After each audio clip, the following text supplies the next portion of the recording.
começando mais um programa Heavy Metal Online e hoje eu estou aqui com o meu grande amigo e blog brother Ideraldo, na minha opinião, o maior fã do Black Sabbath que eu conheço. E nós estamos aqui na casa dele hoje fazendo essa visita e iremos mostrar os vários materiais que ele tem aqui com relação ao Black Sabbath. Então nós iremos trocar uma ideia com ele sobre algumas questões, algumas pérolas e curiosidades sobre o Black Sabbath. Ideraldo, obrigado por recebê-los nós aqui. E aí, vamos falar sobre o Black Sabbath. Eu gostaria de saber de você, qual foi a primeira vez que você ouviu o Black Sabbath, na sua história, a primeira música e o primeiro momento que você conheceu essa banda? Na verdade foi em 1991, foi estranho porque eu ouvi numa fita defeituosa, era uma Basfit 46, aquela antiga laranjada ainda, que o nosso amigo Moisés, que foi nosso tecladista da nossa antiga banda Influence, o pai dele tinha trazido essa fita de São Paulo e acidentalmente a fita tinha sido danificada, porque ele passou um resíduo para limpar o cabeçote. E qual foi a música? E a primeira música foi a música Black Sabbath. Ah, bacana. E imagina só pra você ver, o som abaixando e levantando e aquela música sinistra, como é que ela ficou mais louca ainda. O pior é que eu pensava que a música baixava e levantava, e depois que eu fui verificar que não. Com relação ao vasto material que você tem, não só de Black Sabbath, mas também sobre Heavy Metal também, que você tem aqui no seu quarto, aqui no seu canto do rock, gostaria que você mostrasse o que você trouxe aí pra gente com relação a livros. Hoje, em inúmeros livros que a gente vê no mercado, eu gostaria que você mostrasse os mais marcantes para você do Black Sabbath. Sem dúvida nenhuma, o mais importante do Black Sabbath que eu possuo é o do Martin Popoff, o Don't Lose Me. Esse livro realmente é um livro importado, é um jornalista canadense. O livro, falta as editoras aí se ligarem, traduzirem o livro dele. Ele é perito, tem feito livro sobre vários artistas, e esse livro dele conta o trajeto de disco a disco do Black Sabbath. É uma pessoa que tem bastante importância nesse contexto e ele tem know-how para estar escrevendo sobre a banda. A grande dificuldade é de o livro estar em inglês, e o meu exemplar teve que ser comprado via importação e levou mais de 6 semanas para chegar, mas vale realmente o investimento. Para quem é um fanático sobre o Black Sabbath, é uma leitura mais que dispensável. E um outro livro, qual você destacaria aí desses inúmeros que você tem? Dos que foram traduzidos para o português, para poder ter um acesso, é interessante a biografia publicada pela Bem Virá, do Eu Sou Ozzy, né, que foi traduzida, e realmente mais de 70% do livro ele fala do Black Sabbath. Então é interessante falar sobre as curiosidades que ele cita, as loucuras da banda, e é interessante ver, por exemplo, que mesmo na época do Techno Ecstasy de 76, que as pessoas achavam que a banda estava desunida, eles pregavam peças, ele conta como que a turnê foi uma turnê bacana. É realmente curioso, para quem quiser ver, não pode deixar, é leitura obrigatória. Nós vamos falar um pouco agora sobre o Black Sabbath, a questão do Black Sabbath sem Ozzy e sem Dio. Nós aí que existe sempre essa discussão, o Black Sabbath é melhor com Ozzy ou é melhor com Dio. Vamos falar um pouco dessa fase extra desses dois vocalistas, que eu sei que você é um grande fã, e eu também sou um grande fã, principalmente dos álbuns com o Tony Martin, né, o Born Again com o Ian Gillan, que é fantástico. Fala um pouco dessa história, um resumo, qual a parte mais importante, fora Ozzy e Dio? O importante é observar que, na verdade, o Black Sabbath sempre foi o Tony Iommi, apesar de o Ozzy ser o líder para a galera. Esse é o grande pesar. Na verdade, eu considero que o Ozzy foi melhor empresariado, no sentido de divulgação, e o Black Sabbath nem tanto. Isso fez com que essas fases não perdurassem tanto, mas a banda foi fiel com outras linhas de rock. Por exemplo, na década de 80, existiam bandas como Manowar, existia Saxon e outras mais, que estavam abordando essa ideia de mitologia nórdica e tudo. Você pode observar que o Tyr, que é também chamado por alguns como Tyr, foi um momento de ápice. É considerado como um dos deslizes da banda, mas foi o 9º disco de heavy metal mais vendido do ano. E ainda por cima é todo baseado em mitologia nórdica e é fantástico a sonoridade. Exatamente. Eu particularmente gosto muito do Cross Purpose, da produção, até mesmo a turnê que foi feita. O Tony Martin estava numa boa fase. Você também gosta desse álbum? Não, pra mim é o melhor álbum do Tony Martin. Ainda mais porque o Tony Iommi tinha uma necessidade de provar. Eu até brinco que o Vitão Bonesso na época publicou uma matéria na Rock Brigade falando que nem Ozzy nem Dio, Tony Martin para o posto do vocal do Black Sabbath. Resultado, uma verdadeira aula de heavy metal. E na verdade, essa eu acredito que Vitão Bonesco, que hoje possui o Electric Funeral, que é um cover também do Black Sabbath, o cara é um perito e realmente quem ouve o álbum vê o brilhantismo. O Tony Iommi compôs nesse álbum músicas como Eyewitness, que eram extremamente atuais, heavy metal de bater cabeça, e profundidades sinistras da década de 70 como Virtual Death. E ao mesmo tempo viajava em sons épicos, baladas alternadas de acústicos com riffs de metal, como a antiga The Sign of the Southern Cross, a gente viu Cross of Thorns. Então realmente é um disco fantástico. Nós estamos aqui na casa do Ideraldo, agora eu quero convidar vocês para conhecer um pouco desse ambiente aqui. Nós iremos mostrar os livros, os DVDs e algumas coisas que faz parte dessa discoteca básica dele, principalmente voltada para o Black Sabbath. Então confira aí com a gente.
Depois de conferir aí o material que o Ideraldo tem aqui na casa dele com relação ao Black Sabbath, vocês viram que é uma coisa grandiosa e muito interessante. Nós iremos voltar a bater esse papo com ele aqui, e eu quero conversar com o Ideraldo sobre uma história muito legal, que é a turnê que o Black Sabbath fez do álbum Never Say Die, onde o Van Halen abriu para o Black Sabbath, abriu os shows daquela turnê. E na minha concepção, o Van Halen tem um dos maiores álbuns de estreia, se não o maior álbum de estreia das bandas que eu conheço, porque o primeiro álbum do Van Halen é fantástico. Como foi, Ideraldo? Você que já leu sobre essa história, essa turnê que rolou, conta pra gente um pouco dessa história do Tony Iommi, principalmente, e o Ed Van Halen, que eram muito ligados naquela época. Exatamente. Na verdade, o Tony e o Ed Van Halen eram amigos de público. Bebiam cerveja, saíam juntos, compartilhavam. O próprio Tony chegou a admitir que o estilo do Van Halen era um estilo de guitarra que iria perdurar durante os anos 80, mas ele queria continuar firme na tendência dele, que era uma raiz mais, porque se você pegar as influências do Tony Iommi declara que o guitarrista mais influente para ele foi Yves Montgomery. Então quer dizer, o Van Halen seria uma tendência, o Van Halen é uma origem a partir do próprio Tony Iommi. Então essa turnê, na verdade o que acontecia é que a banda abria e roubava a cena do próprio Black Sabbath. Na verdade as pessoas se empolgavam tanto, e na verdade o Black Sabbath é uma banda mais neutra e o Ozzy é o frontman, era o que agitava mais. Como o Ozzy vinha atravessando uma fase ruim, isso a gente pode sentir na gravação da turnê, existe né, um vídeo Never Say Die onde você vai ver que o Ozzy está em péssimas condições de voz, na verdade, durante a turnê. E o Van Halen, o David Lee Roth estava bem, tinha uma presença de palco compatível de concorrer com o Ozzy, e o Ed Van Halen apresentava uma sonoridade na linha de Eruption, por exemplo, que era inovadora para o Black Sabbath. Era como se fosse, o som do Black Sabbath soava um pouco antigo perante ao som do Van Halen. E isso causou um desastre, mas pelo lado do Geezer, Bill e outros, correu tudo bem. Era uma estrutura natural. E o próprio Black Sabbath queria que o Ozzy aceitasse uma modificação baseada nas raízes. Isso levou à saída dele, que aí o cantor queria conseguir se materializar nessa nova sonoridade, foi o Dio com a gravação do Heaven and Hell. Eu acho que a saída do Ozzy ela foi importante tanto para o Black Sabbath como para o próprio Ozzy. Tanto é que o Black Sabbath vai gravar primeiro Heaven and Hell, mostrando a sua qualificação, que o Ozzy realmente impediu o processo de composição, e logo depois o Ozzy admite procurando um guitarrista na linha do Ed Van Halen, que é o Randy Rhoads, e vai gravar um disco revolucionário. Só que o disco do Black Sabbath, apesar de ser atual para a época, ainda continha as raízes do som original. Quando você ouve riffs igual a própria Heaven and Hell ou Die Young, você sente que é o Black Sabbath. Já o álbum do Ozzy é realmente todo fora de contexto do que ele tinha produzido antes. Mas beleza, com relação então, já que a gente está falando dessa questão do Black Sabbath, com o Ozzy que lançou a carreira solo, logo depois o Black Sabbath veio com o Dio, eu quero perguntar para o Ideraldo aqui e comentar o seguinte, com relação a uma cronologia. O Ideraldo, na verdade, está escrevendo um livro sobre Black Sabbath, né? E ele fez uma cronologia desde a época de 1970 até os dias atuais sobre os lançamentos, né? Então vamos conferir depois um vídeo com relação a essa cronologia. Eu queria que o Ideraldo falasse pra gente com relação ao ápice dessa troca de álbuns entre Black Sabbath, entre a carreira solo do Dio, o Ozzy. Qual foi o ponto que mais te chamou a atenção quando você veio escrevendo essa história do Black Sabbath com relação aos álbuns, os anos que eles se confrontam? Isso foi interessante demais, porque se você, no livro que a gente vai estar disponibilizando gratuitamente em formato digital futuramente na internet, a intenção é só de informar as pessoas mesmo, vocês vão ver que nessa cronologia, quando um caía, todos caíam. E quando um subia, todos subiam. Porque a gente tem uma impressão de que o Ozzy teve uma carreira mais, vamos dizer assim, melhor sucedida do que os demais. E na verdade isso é falso. Por que é falso? Quando um trabalhava em resposta ao outro. O Ozzy só gravou o Blizzard e se recuperou porque o Black Sabbath tinha conseguido se recuperar por causa do Heaven and Hell. Em 83, o Black Sabbath praticamente ia se desintegrar, Tony e Geezer iam formar uma nova banda com outro nome, ou o Tony Iommi ia seguir em carreira solo, e o Geezer, inclusive, tem uma demo tape da época, onde ele já tinha riffs que vão anteceder o Del Mannes. A música Computer Ghost do Del Mannes já foi, os riffs base dela, tá num disco, numa demo tape do Geezer dessa época. Uma questão bacana também com relação à música que um gravou pro outro, Children of the Sea, diz que essa música foi composta na época que o Ozzy estava na banda e o Ozzy rejeitou a música, rejeitou. Realmente, esses detalhes estão num livro que saiu de catálogo, chama Never Say Die, que ele se visa justamente explicar o Black Sabbath após a saída do Ozzy até o álbum o Forbidden. Esse álbum está fora de catálogo, foi produzido nos Estados Unidos e ele retrata isso que você está falando. Realmente, Shield of the Sea foi composta para o Ozzy e ele achou aquilo um lixo, na verdade, de certa forma. E ele não aceitou, e era a linha que a banda queria seguir. Em compensação, há pouco tempo, a última composição que o Ozzy contribuiu com a banda foi a Gone Insane Radio, e que a banda também não seguia, achava que era muito sintetizado pro som deles, apesar de eu gostar de ambas as canções, né? Mas é interessante isso aí. Então vamos conferir um pouco esse livro que o Ideraldo vai lançar, vamos distribuir algumas imagens dele, vamos lá, confira.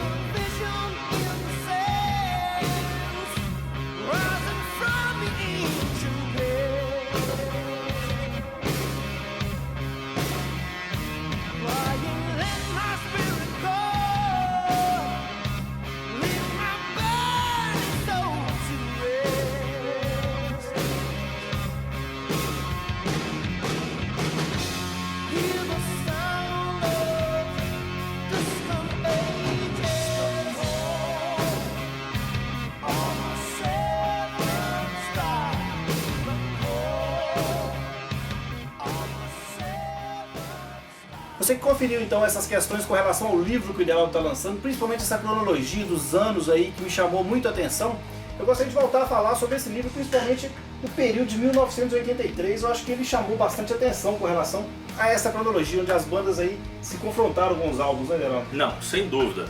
Porque o ano de 83, na verdade, quem vai ressuscitar de verdade primeiro e vai fazer um dos maiores dias de heavy metal é o Dio, com o lançamento do Holy Dive, a aposta num guitarrista chamado Vivian Campbell, que era um anonimato e se mostrou ser um guitarrista extremo demolidor mesmo e compôs um dos álbuns mais revolucionários.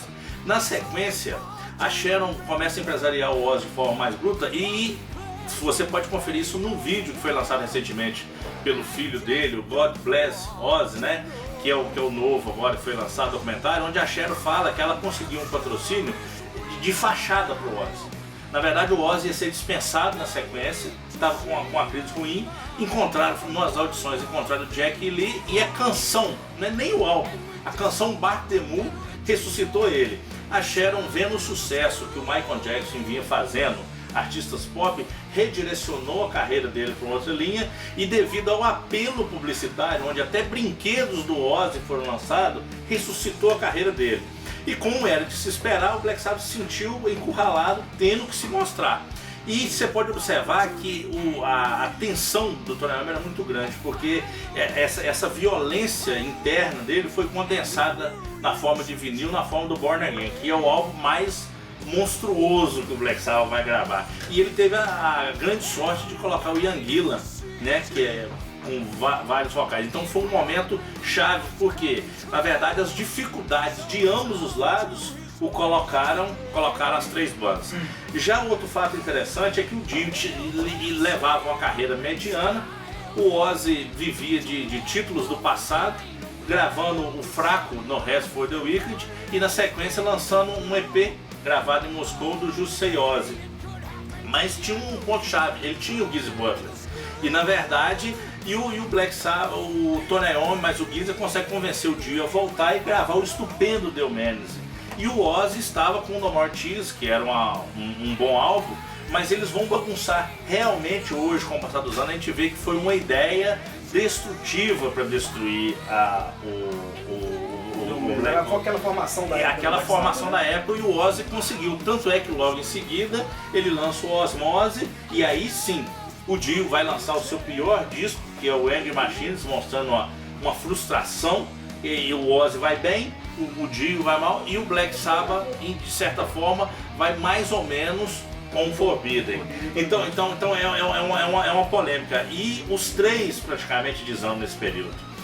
Interessante isso aí, porque é onde é que as bandas aí, um sobe, outro desce, realmente essa história é fantástica. Geraldo, nós estamos chegando ao final desse primeiro programa. Eu gostaria que você falasse rápido aí de uma questão muito interessante, que são algumas músicas do Black Sabbath que tem dois nomes. Entendeu? Isso é uma questão muito interessante, porque nós mesmos, se nós olharmos nos discos ou nos CDs, isso não consta. Eu sei que o Wells of Confusion, por exemplo, é uma música que no final ela tem uma música com outro nome. Exatamente. Um pequeno trecho. A parte do dedilhado, que tem aquele solo apocalíptico, vamos dizer, no final ela chama The Strangler, né? E apesar da gente ver, a gente tem aquela Luke's Walk, aquela parte do dedilhado da War Pigs. E Jack Stripper é outro trecho também, aquele trechinho final da Faith Woods. O Black Sabbath tinha isso, de compor com os detalhes que eram inseridos dentro das músicas. No show recente que a banda fez agora, de retorno, eles tocam Under the Sun e Wells of Confusion sem as músicas adicionais. E aí a pessoa pensa que eles tocaram a música de forma incompleta ou como jam, e na verdade não foi. Mas nós que ouvimos os discos queremos ouvi-la por completo. Então as bandas cover têm que fazer o possível de executar. Executar tudo, é o que a gente sempre pede para as bandas covers, né? Você, vamos fazer na íntegra, vai ser bacana. Pra suar bacana. Mas é isso, nós estamos chegando ao final. O Ideraldo, eu quero deixar aqui para vocês que além do livro, de ser escritor também, sobre heavy metal e rock and roll em geral, o Ideraldo também tem um blog. Eu gostaria de falar do blog. O blog seria só voltado do Black Sabbath ou não? Como que é? Passa pra gente aí. Não, o blog na verdade é voltado para rock e pop, né? Na verdade é o rock e o pop e as suas diversas correntes que a gente tem. Na verdade eu publico alguns contextos e é justamente o que você está falando, é como eu conheci determinados álbuns, o que aqueles álbuns representou, e tento também retratar um pouco da história e a importância.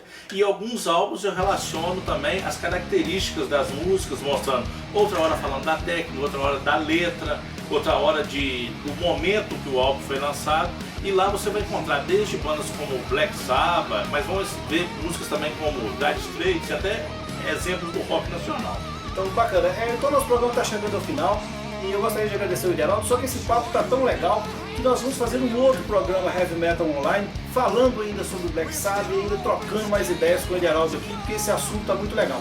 Então é isso aí, esse é o nosso programa Heavy Metal Online e o nosso contexto principal é esse, trazer para todos que nos assistem contexto, o conteúdo sobre heavy metal, esse bate-papo legal onde vai trazer informações importantes e também várias imagens e também várias coisas que você vai descobrir sobre a sua banda ou sobre banda que você às vezes não conhece muito e não sabe de alguns detalhes. Então esse é o nosso lema, conteúdo heavy metal para você, tudo online. Então é isso, nós iremos voltar no próximo programa ainda batendo papo com o Ideraldo. Valeu e até a próxima!